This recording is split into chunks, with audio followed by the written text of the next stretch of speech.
Hello everyone, welcome back to my channel. दोस्तों, प्रस्तुत हैं आज की ब्रेकिंग न्यूज़। कर्मचारियों की नाराज़गी से सरकार सतर्क, नए सिरे से सुनवाई के फरमान। मोहल्ला क्लास से बच्चों ने बहुत सीखा, संक्रमण के चलते शिक्षा हो रही प्रभावित। महंगाई भत्ते का आदेश अभी तक न होने से कर्मचारी आक्रोशित। आंगनबाड़ी कार्यकर्ताओं के लिए अब जेम पोर्टल से खरीदा जाएगा स्मार्टफोन। जनपद के 698 बेसिक स्कूलों के प्रधानाध्यापकों को चेतावनी। गैर हाजिर परिषदीय शिक्षकों पर करनी होगी कार्रवाई। आइए देखते हैं दोस्तों खबरें विस्तार से। जी हाँ दोस्तों, आप देख पा रहे हैं खबरें विस्तार से किंग्समैन ई-हब यूट्यूब चैनल पर। मुख्य सचिव राजेंद्र कुमार तिवारी ने कर्मचारी संगठनों की मांगों व समस्याओं के समाधान में रुचि न लेने पर नाराजगी जताई है। उन्होंने शासन के सभी अपर मुख्य सचिवों और सचिवों, विभागाध्यक्षों, कार्यालयाध्यक्षों, मंडलायुक्तों व डीएम को इस संबंध में सख्त निर्देश जारी किए हैं।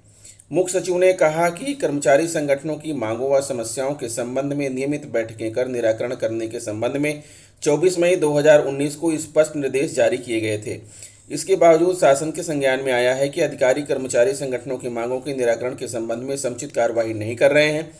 उन्होंने निर्देश दिए कि शासन के सभी अपर मुख्य सचिव, प्रमुख सचिव, विभागाध्यक्ष, मंडलायुक्त व डीएम अपने अपने विभाग व जिलों में प्रत्येक माह कम से कम एक बार मान्यता प्राप्त कर्मचारी संगठनों के साथ बैठक करेंगे और उनकी मांगों व समस्याओं का निस्तारण सुनिश्चित करेंगे। उन्होंने कर्मचारियों की सेवा संबंधी समस्याओं के समाधान के लिए सीएम के निर्देश के मुताबिक प्रत्येक सप्ताह में एक बार समय तय कर निस्तारण के भी निर्देश दिए हैं। ज्ञानपुर कोरोना संक्रमण ने प्राथमिक शिक्षा को बुरी तरह प्रभावित किया है। ऐसे में जिले में ऑनलाइन और मोहल्ला क्लास से बच्चों को शिक्षा दी गई, जिसमें मोहल्ला क्लास में बच्चों ने बहुत कुछ सीखा। 69,000 बच्चों ने इससे शिक्षा हासिल की। जिले में 892 प्राथमिक, पूर्व माध्यमिक एवं कंपोजिट विद्यालय संचालित हैं। नए सत्र में पहली से 8वीं तक कुल 1,43,000 बच्चे पंजीकृत हैं। कोरोना की पहली लहर में मार्च 2020 से लेकर फरवरी 2021 तक स्कूल बंद रहे। कुछ दिनों के लिए स्कूल खुले जरूर, लेकिन बच्चों की संख्या कम रही। अप्रैल 2021 में कोरोना की दूसरी लहर आने पर स्कूल दोबारा बंद हो गए। जुलाई से स्कूल जरूर खुले, लेकिन बच्चे अभी नहीं आ रहे हैं। शासन के निर्देश पर शिक्षा विभाग की ओर से ऑनलाइन शिक्षा दी जा रही है, लेकिन धरातल पर इसका कोई खास असर नहीं दिख रहा है। हालांकि मोहल्ला क्लास से बच्चे जरूर कुछ सीख रहे हैं। शिक्षा विभाग के आंकड़ों पर गौर करें तो ऑनलाइन प्रेरणा ऐप से 16,407 बच्चों को पढ़ाया जा रहा है, जबकि सभी 892 स्कूलों में मोहल्ला क्लास में 52,753 बच्चे शिक्षित हो रहे हैं। विभाग के तमाम प्रयास के बाद भी करीब 73,000 बच्चे शिक्षा से वंचित हैं। इसके पीछे तकनीकी सुविधाएं और एंड्रॉयड मोबाइल शामिल है। जिनके पास मोबाइल नहीं थे, उन्होंने मोहल्ला क्लास का सहारा लिया और सफल हुए। बच्चों को पढ़ाने के लिए शिक्षक पूरी मेहनत कर रहे हैं। मोहल्ला क्लास काफ़ी बेहतर साबित हो रही है। इनकी संख्या बढ़ाकर सभी बच्चों को शिक्षा देने का प्रयास होगा। भूपेंद्र नारायण सिंह, बीएसए। महंगाई भत्ते का आदेश अब तक न किए जाने से कर्मचारियों में नाराजगी है। सचिवालय संघ के पदाधिकारियों ने मुख्यमंत्री से हस्तक्षेप कर जुलाई के वेतन के साथ बढ़ा डीए जारी करने की मांग की है। सचिवालय संघ के अध्यक्ष यादवेंद्र मिश्र, उपाध्यक्ष मुदस्सिर हुसैन, सचिव ओंकारनाथ तिवारी और कोषाध्यक्ष गोपी कृष्ण श्रीवास्तव का कहना है कि गत वर्ष जब केंद्र सरकार ने महंगाई भत्ते व महंगाई राहत को जून 2021 तक के लिए स्थगित किया था, तब राज्य सरकार ने बिना देरी किए यहां भी तत्काल रोक लगा दी थी। अब जब केंद्र सरकार अपने कर्मचारियों को 11% महंगाई भत्ता और महंगाई राहत का भुगतान जुलाई माह के वेतन के साथ करने जा रही है, तब प्रदेश में निर्णय को लेकर देरी क्यों की जा रही है? कि सचिवालय सभी विभाग इस आशा में जुलाई माह का पे बिल रोके हुए हैं कि सरकार इस संबंध में निर्णय करे और जुलाई के वेतन के साथ 11% डीए जोड़कर भुगतान किया जा सके।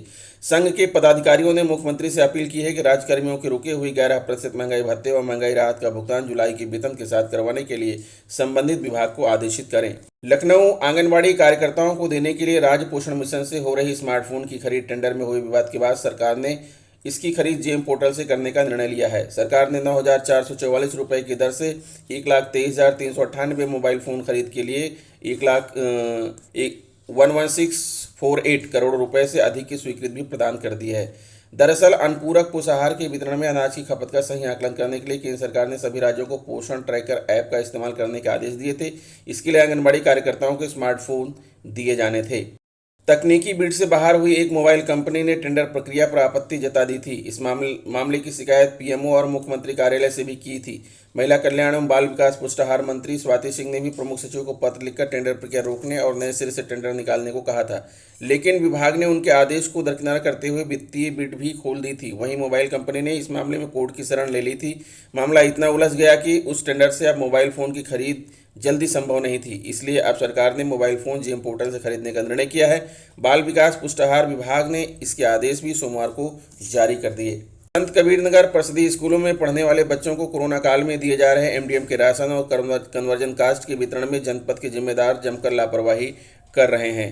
अभी तक जनपद के 9 ब्लॉक के 698 स्कूल ऐसे हैं जिन्होंने ऑनलाइन प्रेरणा पोर्टल पर वितरण की फीडिंग नहीं की है, जबकि इसके लिए 31 मार्च को ही निर्देश जारी किए गए थे। इस लापरवाही पर अब बीएससी गंभीर हो गए हैं। उन्होंने लापरवाही बरतने वाले सभी प्रधानाध्यापकों को नोटिस जारी करते हुए कड़ी चेतावनी दी है। इसके अलावा खंड शिक्षा अधिकारियों को भी चेताया है।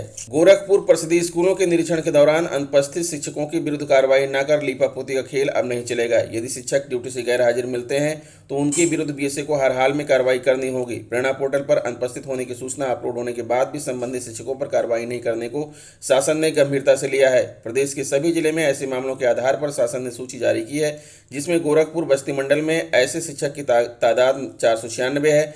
सरकारी प्राइमरी स्कूलों में निरीक्षण में गायब मिले शिक्षकों पर कार्रवाई न होने से नाराजगी जताते हुए शासन ने निरीक्षण में बिना अवकाश के अनुपस्थित रहने वाले ऐसे शिक्षकों पर तत्काल कार्रवाई कर सप्ताह के भीतर बीएसए को रिपोर्ट उपलब्ध कराने का निर्देश दिया है। शासन की सूची में जनपद में 234 शिक्षक ऐसे मिले हैं जिनके विरुद्ध अनुपस्थित रहने के बाद भी अब तक कोई कार्रवाई नहीं की गई है, जबकि नियमतः पोर्टल पर अनुपस्थित शिक्षकों का ब्यौरा अपलोड होने के बाद बीएसए द्वारा अनुमोदन कर संबंधित शिक्षक के विरुद्ध कार्रवाई सुनिश्चित की जाती है।